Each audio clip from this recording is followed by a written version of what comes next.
Good morning. I just wanted to share something about Matthew 1 that kind of struck me this morning.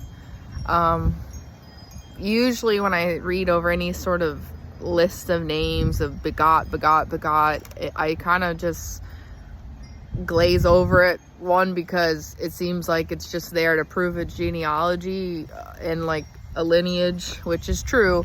And two, because I can't pronounce half the names. But when I was reading Matthew 1, I just kept asking God, like, what is this? Like, what should I be taking from this? Like, what does this mean?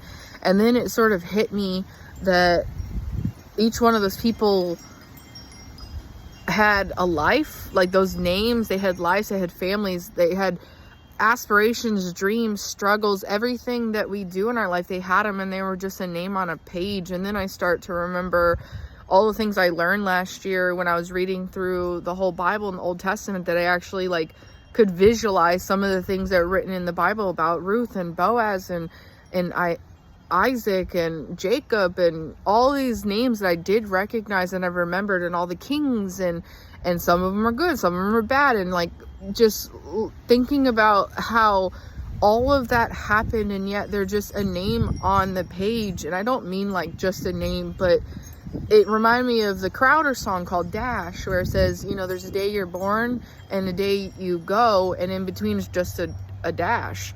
And a lot of people kind of take that to hey, live your life to the fullest, you only have a little bit. But then I sort of think about sort of the opposite, because I love details and I love what God does in the details. And I think about, yeah, your life is short, but all the stuff you're doing every hour, every minute, it means something. And even though sometimes we wake up and we're like Crowder says, what on earth are we doing? But at the same time, God redeems time. He redeems time. So even though we seem like we're just a dash because we're a finite, being, and God is infinite, he still cares about every single detail that we have, every detail that we live, every choice that we make. And I guess I was just really encouraged by that. And in addition to that, I was also encouraged